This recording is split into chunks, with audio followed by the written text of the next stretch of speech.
Antônio Carlos Ferreira era vigia, introvertido e semi-analfabeto, que a partir de junho de 1979 passou por numerosos casos de contato imediato com alienígenas e com vários tipos de evidências físicas. Nos anos que se seguiram, Antônio passou por vários outros episódios de abdução, incluindo contatos sexuais e a geração de seres híbridos. Esse é o caso que a gente vai conhecer no programa de hoje. Se você não é inscrito, aproveita e se inscreve agora no canal, ativa o sininho para receber as notificações e ficar sempre antenado quando novos vídeos com essa temática chegarem aqui no canal. E se você já é fã aqui do canal, gosta do nosso trabalho, torne-se um membro, clique no botãozinho Seja Membro aqui embaixo e ajude este canal a crescer cada vez mais, levando informação de qualidade para toda a internet brasileira e mundial. Agora então, sem maiores enrolações, vamos conhecer em detalhes o caso de Mirassol.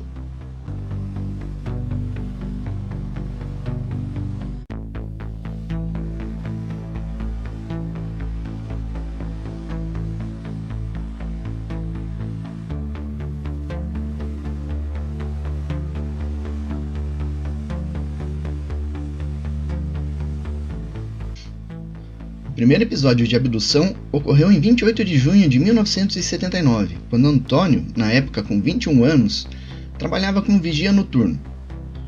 Junto com o cão-pastor Hong, ele fazia sua costumeira guarda, picando ponto de 15 em 15 minutos, na construção das futuras instalações da indústria de móveis Fafá, bem como do posto de gasolina em anexo. Por volta da meia-noite, ele conversou com um motorista de caminhão que passava pela região. Neste momento, o motor do caminhão começou a falhar. O motorista seguiu viagem e Antônio continuou a sua guarda. Às 3 horas da madrugada, o jovem guarda picou seu ponto, amarrou seu cão, pendurou o relógio que trazia tiracolo e dirigiu-se ao banheiro. Ao entrar, notou um estranho objeto que descia no pátio terraplanado, a aproximadamente 60 metros do local onde se encontrava.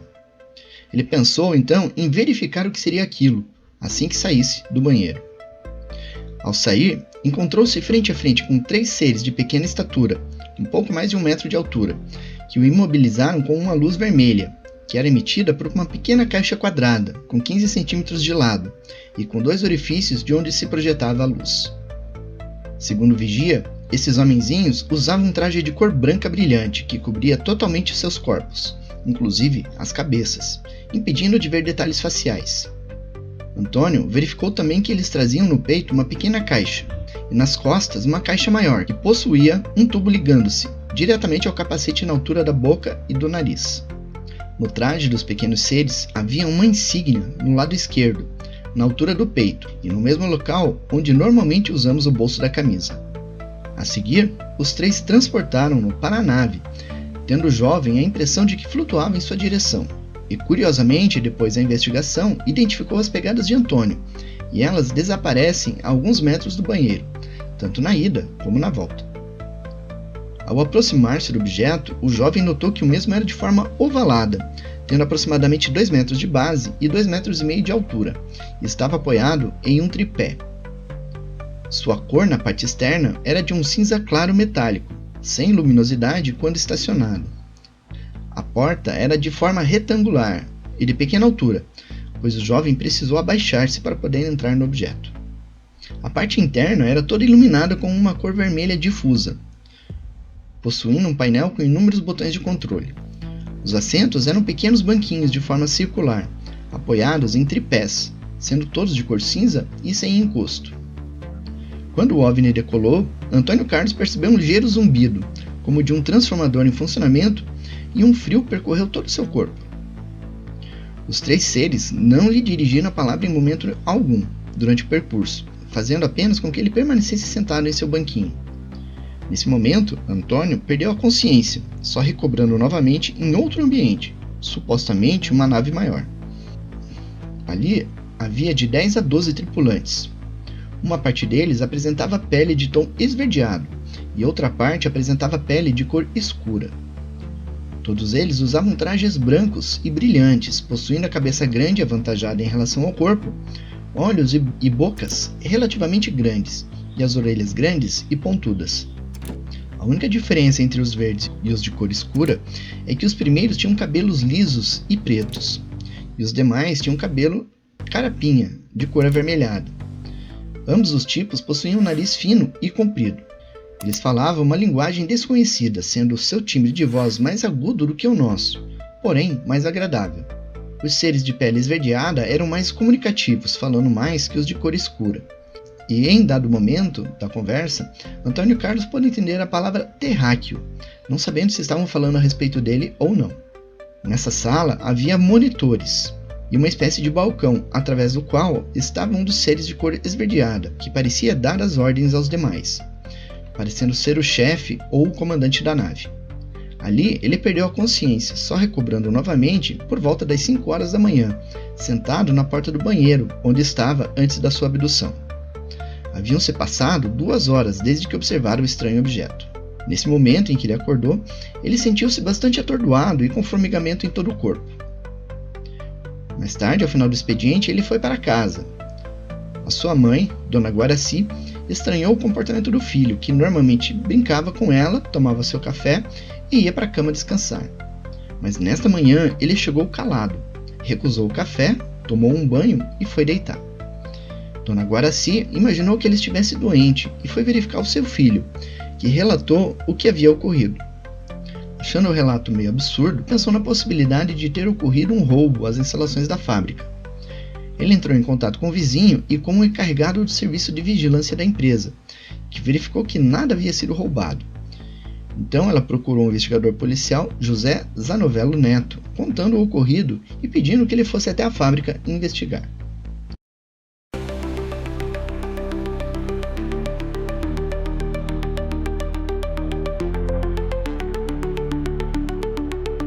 A área onde a abdução ocorreu era sempre cheia de pó, decorrente dos serviços de terraplanagem, mas havia uma área circular que estava completamente limpa, precisamente no local indicado de pouso do objeto. E ao lado dessa marca havia um barranco com capim que parecia chamuscado. Mais tarde, quando Antônio acordou, foram constatados diversos efeitos fisiológicos. Ao tomar o café naquela tarde, ele passou mal. Ele sentia-se ainda atordoado e seu corpo formigava. Um efeito fisiológico que durou aproximadamente 20 dias. Ele também sentiu ardor nos olhos, que também durou alguns dias. Em seu braço esquerdo havia uma marca gerada por queimadura, sem que Antônio lembrasse como havia se queimado. E no braço direito havia um sinal de picada na veia, além de manchas escuras nas costas. Além disso, Dona Guaraci notou que o paletó que ele usou naquela noite estava rasgado. Na camisa haviam manchas escuras e sua cueca estava com cortes em tiras. Devido a todas essas estranhezas, as investigações continuaram e novos fatos foram descobertos. Descobriu-se que o cartão ponto de Antônio foi marcado pela última vez às 3 horas da manhã e o próximo registro só foi marcado às 5 horas da manhã. Também se descobriu que outro vigia, Antônio Nascimento, e que fazia guarda a 350 metros daquele local, observou um objeto voador de cor avermelhada descendo em direção à fábrica de móveis Fafá, iluminando tudo ao redor. Ele continuou sua ronda e não viu mais o estranho objeto. Outro detalhe constatado na investigação refere-se ao comportamento do cão pastor alemão, Hong, que era um animal treinado na escola de polícia. Ele apresentou mudança de comportamento após aquela noite. Depois daquela noite, ele não se alimentava direito, se mostrou apático e não atendia mais aos comandos. Ele também demonstrou medo quando se aproximava do local onde a abdução ocorreu. Durante a investigação, ufólogos fizeram medições do grau de magnetismo dos elementos metálicos presentes na fábrica, em especial no local de pouso do objeto. Na primeira medição, feita em 18 de agosto de 1979, foi constatada uma forte magnetização naquele local. Outra medição, realizada em 7 de outubro de 1979, mostrou uma redução nesse magnetismo. Por fim, uma terceira medição feita em 11 de novembro não detectou variações magnéticas. Na esperança de recuperar a memória sobre os fatos ocorridos durante o lapso, foram realizadas 2 regressões, em 5 de agosto de 1979 e em 19 de agosto de 1979. Por meio dessas regressões, Antônio lembrou-se que no momento inicial do contato, os estranhos seres subjugaram o cão Hong, que caiu inconsciente. Em seguida, os tripulantes apontaram uma luz avermelhada para o rosto do vigia, que sentiu-se imobilizado. Em seguida, ele foi levado para dentro do objeto que havia pousado ali próximo. Este objeto tinha formato semi-ovalado, sem janelas, com 2 metros de base e 2,5 metros de altura. Tinha aspecto metálico e apresentava cor cinza clara. Dentro havia uma luz avermelhada, difusa, um painel de controle e pequenos assentos circulares sem encosto.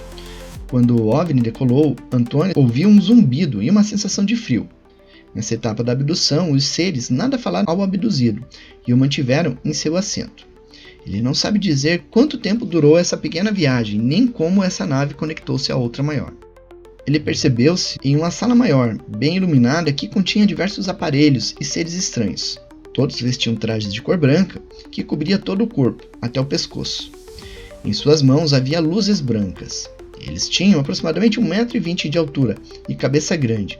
Alguns tinham pele marrom, olhos grandes e pretos em estilo oriental, sem cílios ou sobrancelhas. Tinham um nariz grande e levemente achatado. Boca grande, lábios grossos, queixo fino e pontudo. Seu cabelo era carapinha de cor avermelhada, com olhos grandes e orelhas pontudas. Outros tinham pele de tom esverdeado, cabelos pretos lisos, nariz grande e fino, olhos verdes puxados, boca grande e lábios finos, com orelhas grandes e pontudas, e queixo fino e pontudo. Neste local havia uma janela e por 2 vezes ele aproximou-se, vendo o nosso mundo já pequeno abaixo da nave. Nesta sala havia também uma espécie de divã onde ele foi colocado. Repentinamente surgiu uma tripulante de aspecto feminino, completamente nua, que o tocou. Ela teria em torno de 1,5 m de altura, com pele escura, cabeça grande, cabelos avermelhados, encarapinhados, olhos pretos puxados, nariz comprido, fino e reto, boca grande, lábios estreitos, dentes brancos semelhantes ao nosso e hálito desagradável, além de queixo fino, seios pequenos e sua pele era muito fria. E cada vez que Antônio tocava nessa alienígena, ele sentia uma espécie de choque elétrico desagradável. 3 tripulantes tentaram tirar a roupa de Antônio, que reagiu. Eles então deram a ele algo para ele cheirar. Seja lá o que for, tinha um cheiro forte e desagradável, e ele sentiu-se fraco. Em seguida, suas roupas foram retiradas de forma desajeitada. A tripulante mostrava afeição por Antônio e tentou tocá-lo, sendo repelida pelo abduzido. E ele sentiu-se novamente paralisado. No outro braço, o abduzido sentiu que colocaram um aparelho em seu antebraço. Em seguida, passaram uma substância oleosa de cor escura em todo o seu corpo, e em seguida ocorreu o ato sexual. Após o ato, eles retiraram o aparelho de seu braço, passaram novamente a substância oleosa e em seguida devolveram suas roupas. Antônio relatou que quando os tripulantes conversaram entre si, falavam em uma língua desconhecida, mas quando se dirigiam a ele, ele entendia perfeitamente, segundo ele, pelo pensamento. Assim, falaram a Antônio que nada de mal lhe aconteceria e que ele seria devolvido. Falaram também que eles eram de outro planeta e que vieram à Terra para gerar um ser híbrido para estudos, e que no futuro ele seria abduzido novamente para conhecer a criança fruto dessa relação. Terminadas as experiências, ele foi levado para uma sala escura e recolocado na nave de transporte, sendo devolvido à Terra, sendo deixado no mesmo local onde havia sido capturado.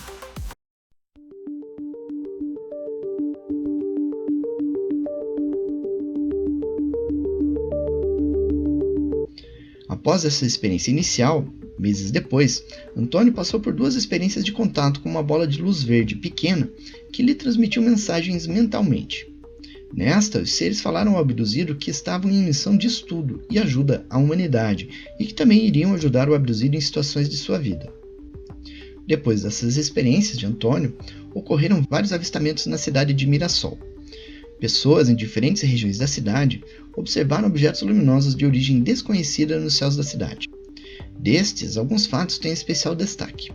O primeiro deles ocorrendo entre 25 e 27 de fevereiro de 1980, quando um objeto luminoso pousou em uma área de mata nos arredores de Mirassol, deixando a vegetação local, incluindo árvores, torcidas ou quebradas, como vemos nessas imagens do local.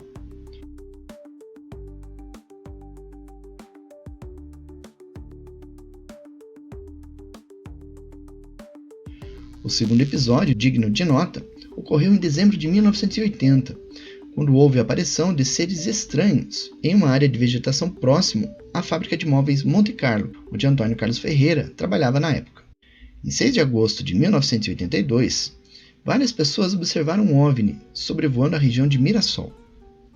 No dia seguinte, 7 de agosto, ocorreu o segundo caso de abdução envolvendo Antônio Carlos Ferreira. Naquela ocasião, Antônio acordou por volta das 4 horas da manhã e seguiu para o trabalho.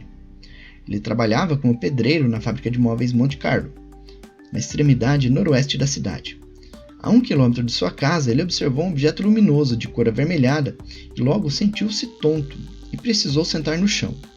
A seguir, Antônio viu a luz afastando-se e ele sentiu-se bem novamente. Cerca de 600 metros adiante, entre os viadutos de acesso à rodovia Washington Luiz, a luz avermelhada surgiu de novo e aproximou-se, chegando a 10 metros do abduzido. Ele percebeu que se tratava de um objeto sólido de 8 metros de diâmetro, e novamente ele sentiu-se tonto e logo perdeu os sentidos. Ele acordou novamente, sentindo-se ainda tonto, e resolveu voltar para casa, onde chegou às 6 horas e 20 minutos, 2 horas após ter saído de casa. A hipnose regressiva revelou que, neste contato, após ser apanhado pelo objeto, Antônio foi levado a uma sala e pouco depois os tripulantes trouxeram a mesma mulher com a qual ele se relacionou na primeira abdução. Desta vez, ela trazia uma criança e explicaram a ele que aquela criança era filho dele, fruto da relação ocorrida na primeira abdução. O terceiro contato ocorreu na noite de 30 para 31 de dezembro de 1982.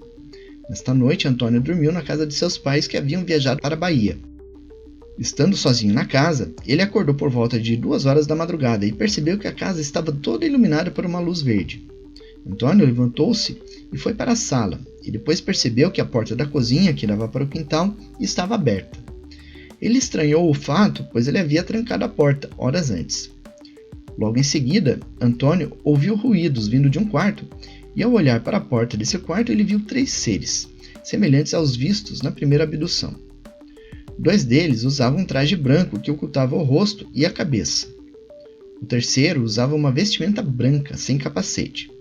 Sua pele era escura e ele tinha cabelos vermelhos.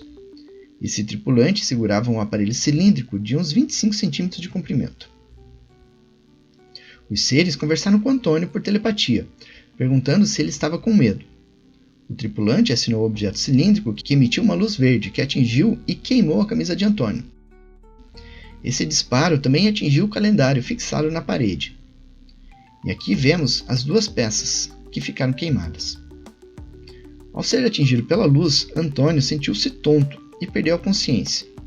Ao acordar, ele percebeu que sua pele, no peito, próximo ao ombro esquerdo, estava riscada, e no seu braço havia novamente uma marca de picada de agulha em sua veia.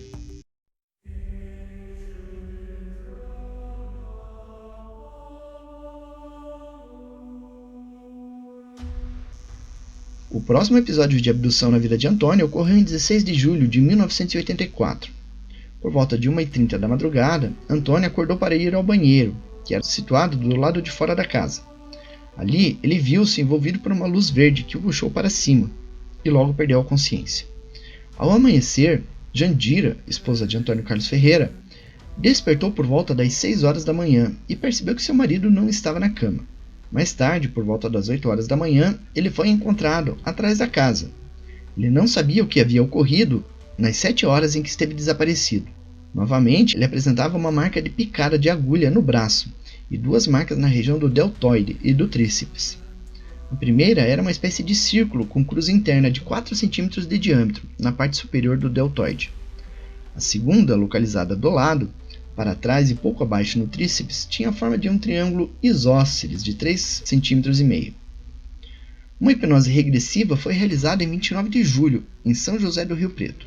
Estavam presentes o ufólogo Ney Matiel Pires e sua esposa, além do parapsicólogo Álvaro Fernandes e pesquisadores da Sociedade Brasileira de Estudos de Discos Voadores. Durante a sessão, Antônio lembrou-se que na noite do episódio, quando ia ao banheiro, foi abduzido e levado para dentro de uma grande nave esférica por uma luz verde. Ali, ele reencontrou os seres de cor chocolate e cabelos vermelhos, os quais já havia contatado nas abduções anteriores. Todos eles usavam uniformes com o símbolo de um círculo com uma cruz na parte de dentro, visto em outros episódios de abdução. Nesta abdução, ele viu pela primeira vez seres de pele clara com traços diferentes dos aliens verdes e escuros que já havia visto.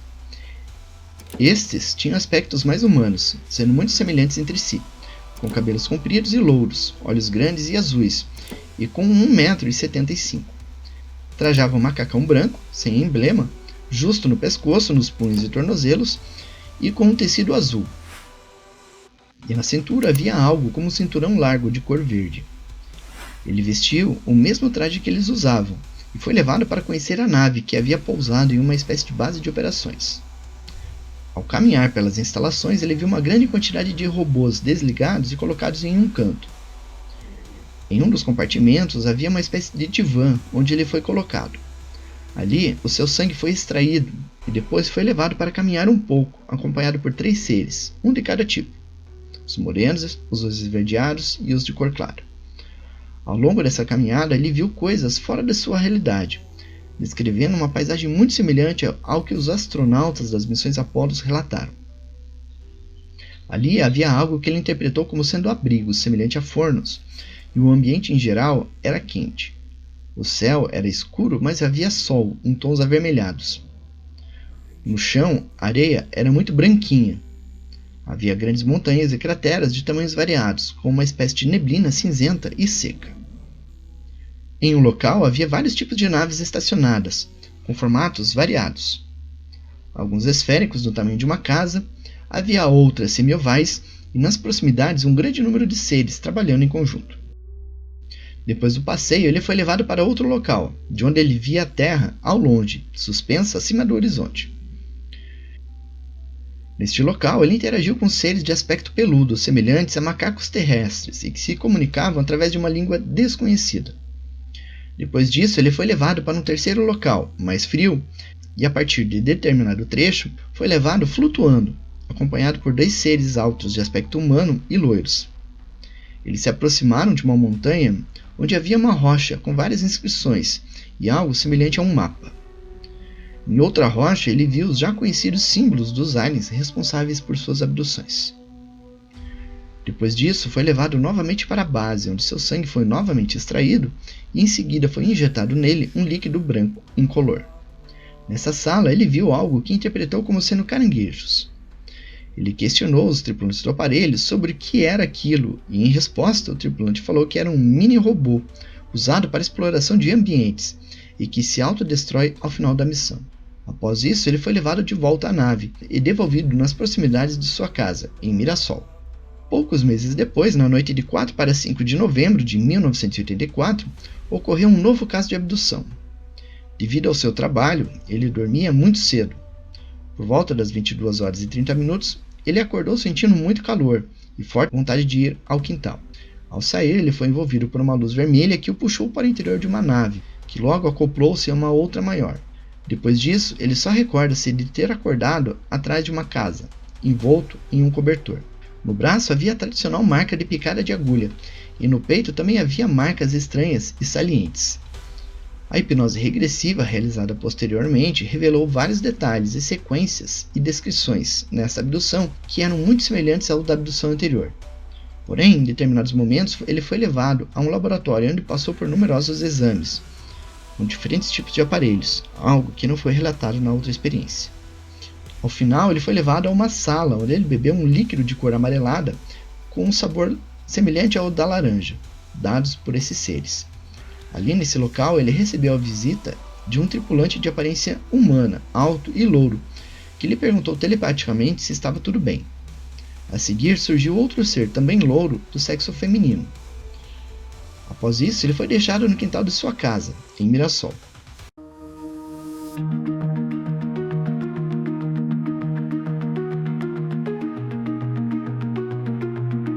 Em 10 de dezembro de 1984, por volta das 21 horas, Antônio Carlos Ferreira acordou sentindo que seu braço esquerdo ardia muito e logo voltou a dormir. No dia seguinte, ao lavar o rosto, percebeu que seu antebraço esquerdo, um pouco abaixo da dobra, havia uma marca que formava um triângulo retângulo perfeito.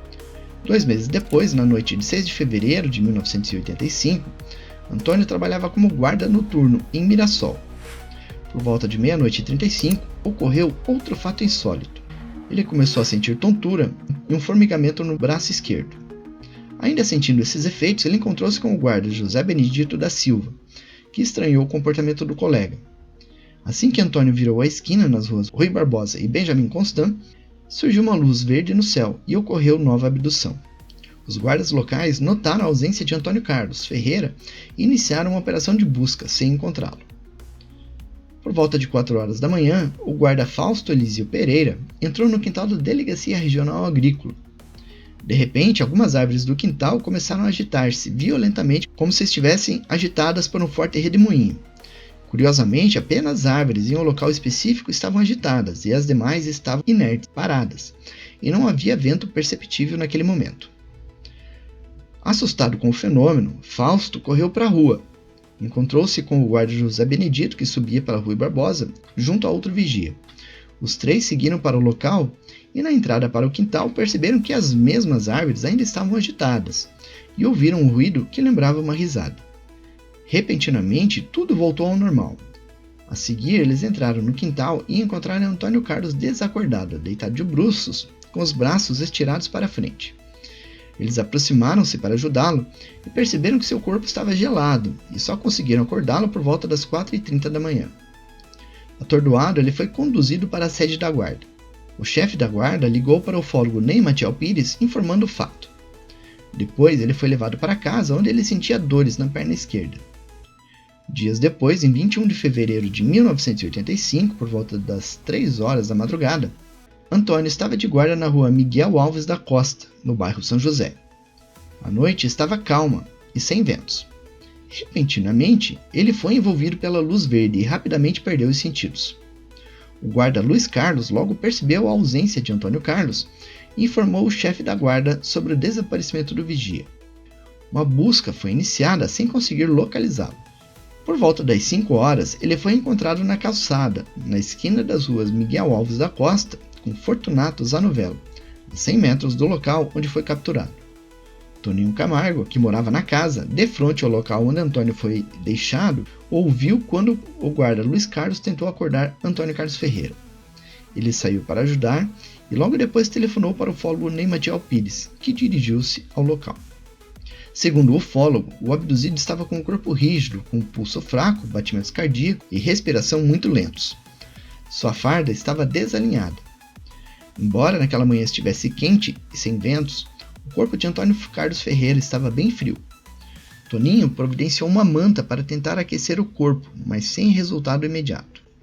Apenas por volta das 6 horas da manhã, seus músculos foram relaxando e sua temperatura voltou ao normal, e ele acordou. Mais tarde, o ufólogo encontrou e entrevistou uma testemunha da passagem de um OVNI no horário em que a abdução ocorreu.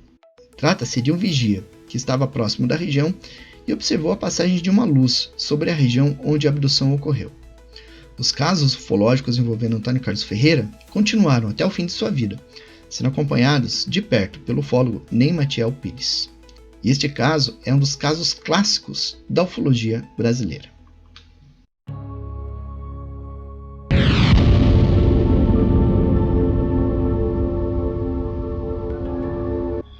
E aí então você viu o caso de Mirassol, um caso muito interessante envolvendo abdução seriada, em que um vigia foi abduzido várias vezes, teve componentes de relação sexual com alienígena, geração de seres híbridos, exames médicos, enfim, todos aqueles aspectos das abduções que a gente conhece atualmente, mas isso na década de 80. Gostou desse vídeo? Deixa seu comentário aqui embaixo, diga o que você achou desse caso, curta, comente, compartilhe, dissemine esses conteúdos nas redes sociais. E se você não é inscrito, aproveita e se inscreve agora, ative o sininho para receber as notificações e ficar sempre antenado com tudo que ocorre na ufologia brasileira e mundial. E torne-se um membro. Tornando-se membro, aqui no canal você tem acesso a conteúdos exclusivos que só os membros têm acesso. Na descrição do vídeo tem link para esse artigo lá no Portal Fenômeno e para todos os nossos apoiadores, além da nossa chave Pix, nosso Apoia-se e nossa vaquinha, que são outras formas de ajudar o nosso trabalho aqui. E assim ficamos por aqui. Continue com pés no chão, olhos no horizonte e mente nas estrelas. Falou, gente. Abraços. Tchau.